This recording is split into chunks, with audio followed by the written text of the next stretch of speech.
Welcome to the Everywhere Book Fest. Have you come to the right room? This is a very serious panel with some very serious authors on it. I'm Anne Nesbet, author of Daring Darlene, Queen of the Screen, and I'm in Berkeley, California. And I'm Sayantani DasGupta, author of The Chaos Curse, and I'm in Palisades, New York. I'm Jillian. I write as J. Anderson Coates, and I am the author of Spindle and Dagger. I am in Everett, Washington, just north of Seattle. And this panel is called Magic versus Science, Children's Authors Battle It Out. Only not literally, because we are in different parts of the space-time continuum. And our books are set in very different places. Like, for instance, The Chaos Curse is set in the Kingdom Beyond and Parsippany, New Jersey. Hey, you know what? Daring Darlene, Queen of the Screen is also set in New Jersey, Fort Lee, New Jersey, which, by the way, was the Hollywood of its day back in 1914. Our books are practically twinsies. How about you, Jillian? Spindle and Dagger, you got a New Jersey angle for us? Well, I did live in New Jersey for a while, but Spindle and Dagger is set in Wales, all the way on the other side of the ocean. But hey, magical portals have brought us and our books together. I think you mean the internet, which, hate to tell you, Anne, is science. The internet, Sayantani, the internet is magic. Definitely magic. Science! Magic! Stop, hold on. You know what we need to decide this once and for all? A duel. A duel, like a fancy fight with swords? Fun! Yes, a fancy fight from old-timey times, but instead of swords, we shall use books. Sounds dangerous. I like it. More precisely, we shall use words from books. So let me tell you what I have in mind. So this is my newest book, Spindle and Dagger. It's set in the 12th century in Wales, and it's about a girl named Ellen who spins a quick lie to save her life when a warband raids her home. And now her whole existence depends on living this lie every single moment. And that lie is a big one. She has managed to convince a king's son that he can't be killed if he keeps her safe and near him always. So how did she manage this? Well, Ellen saved Owain's life when he got cut real bad during a raid. It really wasn't something he should have survived. So what really saved him was a miracle. So clearly, miracle cures are a real thing, and Ellen used one to save Owain's life. Did I mention that I'm a medical doctor? Medical cures? You know what cures people? Doctors who have studied science for a long time. Also magic. Because, for instance, everybody knows garlic works great against vampires. Really, listen, I eat tons and tons of garlic, and I have never once yet in my whole life been bitten by a vampire. True. Maybe, but vampires aren't real. And when Ellen healed Owain's wound, she didn't have any idea what she was doing. She stuck a knife blade in a fire and pressed it against the cut. Basically, it cooked the flesh and stopped the bleeding.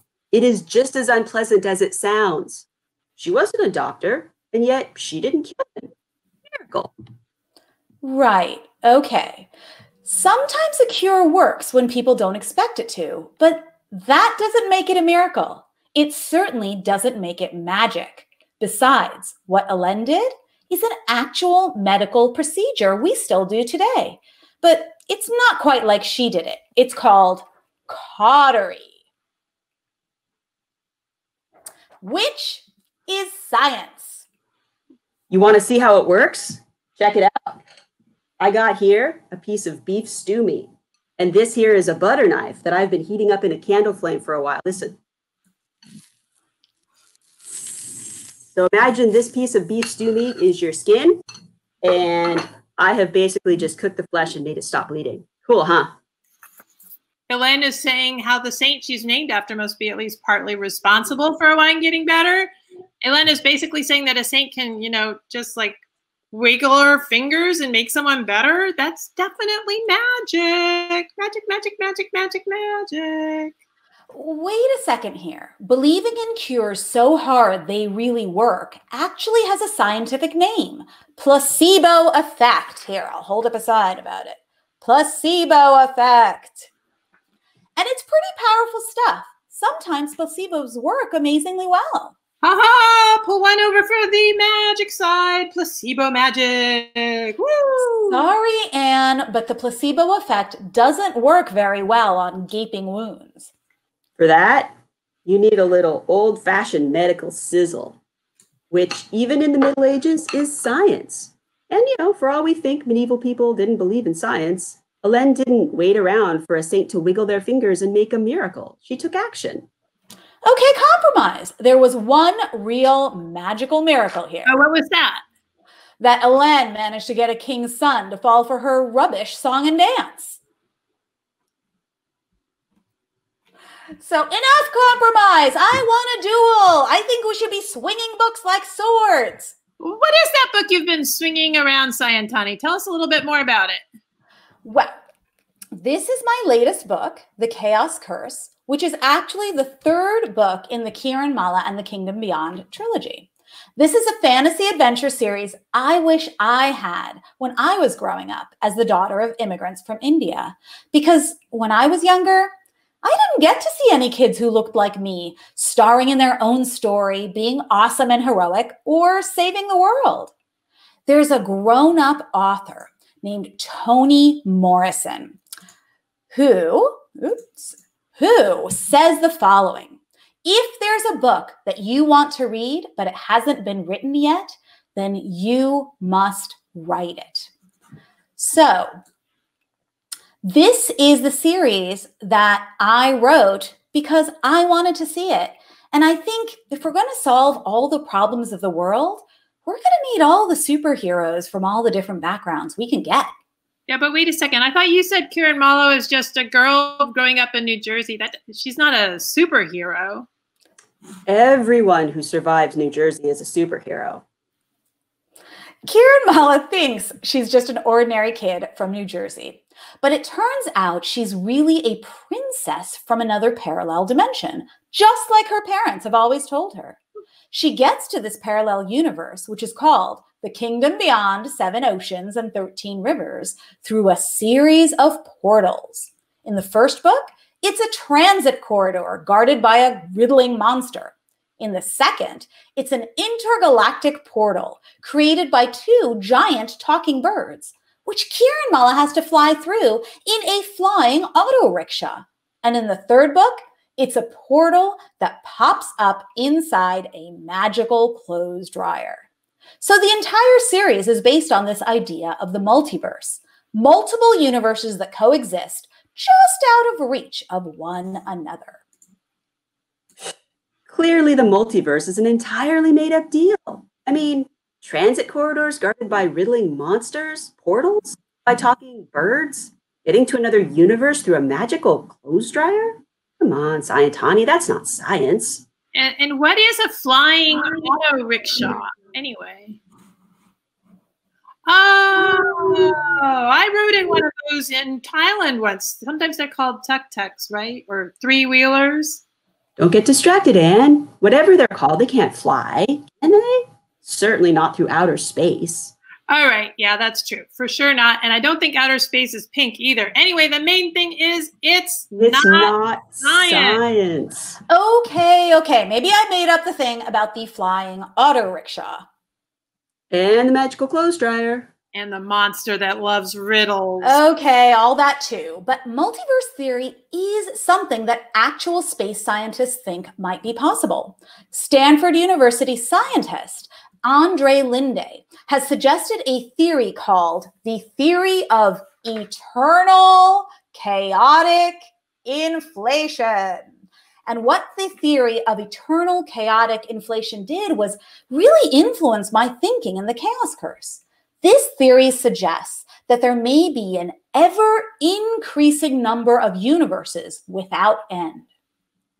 Wait a minute, though. You just said scientists think the multiverse might be possible? That sounds pretty wobbly to me, Sayantani. Right. Are you trying to slip some magic by us here? No, I'll admit it, you're right. Multiverse theory is a scientific theory, an idea, but not proven as unquestionable fact. Of course, I then took it and kind of imagined it forward in the Chaos Curse. Kiranmala's arch nemesis, Sesha, the Serpent King, is trying to stop the multiverse from expanding and growing. He's trying to stop the eternal chaotic inflation by stopping diverse stories. He wants to make all the varied stories of the multiverse smoosh into one dominant story, which will make the multiverse collapse and stop growing. So Kiranmala and her friends have to work together to save the stories and save the multiverse.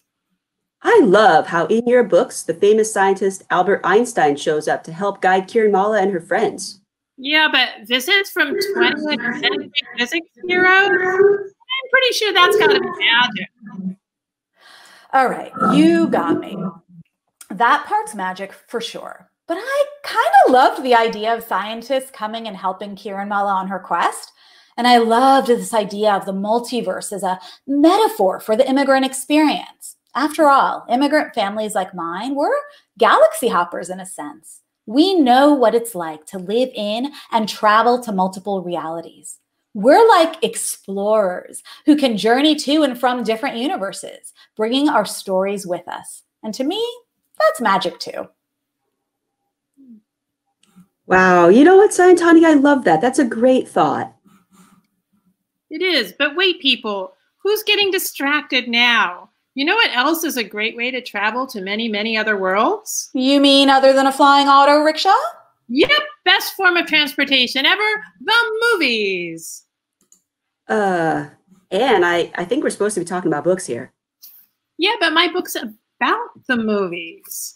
It's called Daring Darlene, Queen of the Screen, and it's all about friendship and adventure and escaping evil kidnappers in 1914, but it's also about magic, the magic of making little pictures of people move across screens as if they were alive, and the magic of a runaway lighter-than-air balloon that seems to stop a roaring freight train, and the magic of showing with pictures what someone is thinking of. All sorts of magic. Magic! There, this one is going to be easy. Magic wins. Let's go home. Yeah, but movie magic is also science. Sorry, Sayantani. You know what makes movie magic work?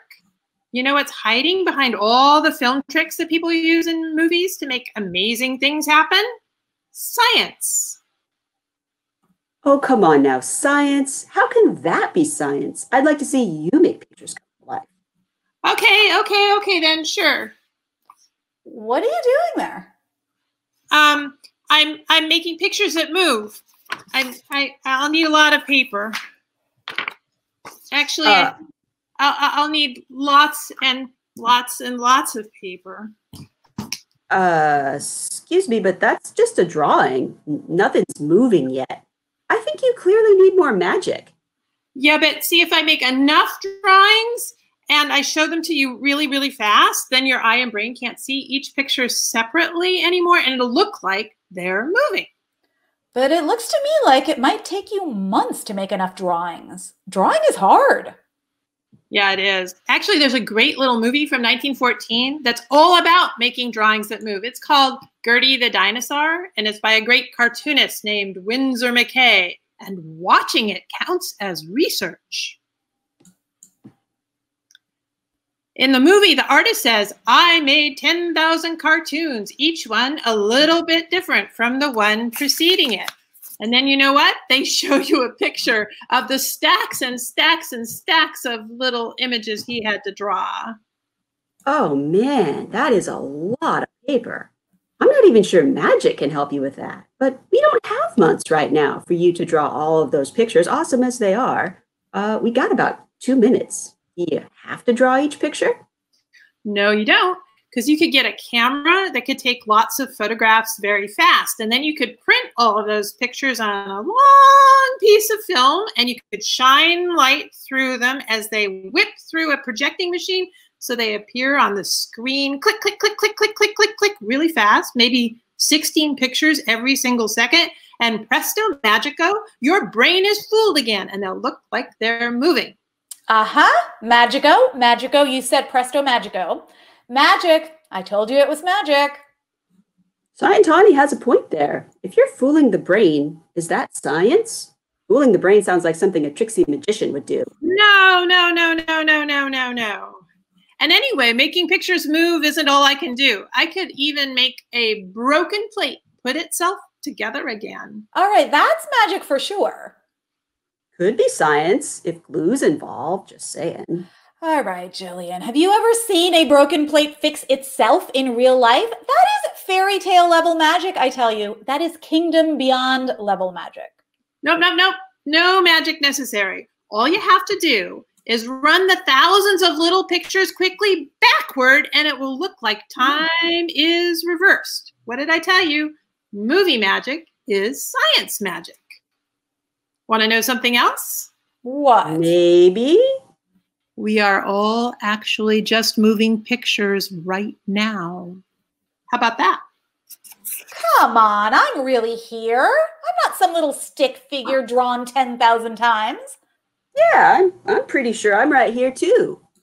Yeah, but for people to see us in the future, we have to be turned into moving pictures, right? I mean, the science of it has gotten a bit more complicated than flip books and stuff, lots and lots of paper, but still the basic rules apply.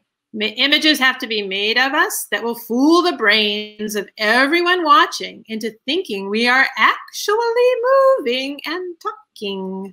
Whoa. Weird. Cosmic. Yeah. Well, even if it's really science, Anne, movie magic is tons of fun and full of variety. Kind of reminds me of the multiverse. Kind of reminds me of the tricksy way a girl in medieval times might talk a king's son into believing he has a miracle cure. So remember, kids, whenever you see something that looks like it's moving, it's always a good idea to ask, how did they do that? And what is my brain being asked to believe? Here, let's practice.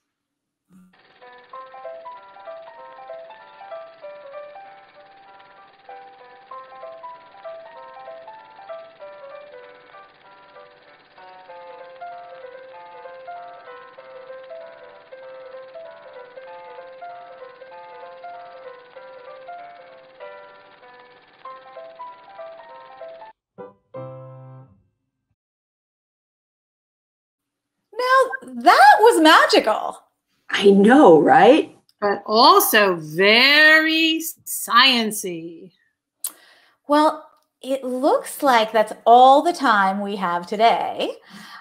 We'd like to thank everyone for coming. And remember, whether you're on Team Science or Team Magic or Team Both, what's important is asking questions and using your very own brain to think through what you learn. Instead of taking someone's word for it, look something up if you're not sure whether or not it's true. Disagreeing with someone doesn't necessarily mean one person is wrong and the other is right. It could be that you have a different perspective that the other person hasn't considered. And keep an open mind. You might find the other person's point convincing. Changing your mind when you have new information doesn't mean you were bad or wrong for thinking what you did before. All of us, as we move through the world, we all learn new things and we change and we grow. So from Berkeley, California, and Everett, Washington, and Palisades, New York, thank you for coming to Magic versus Science. Children's authors battle it out at the Everywhere Book Fest.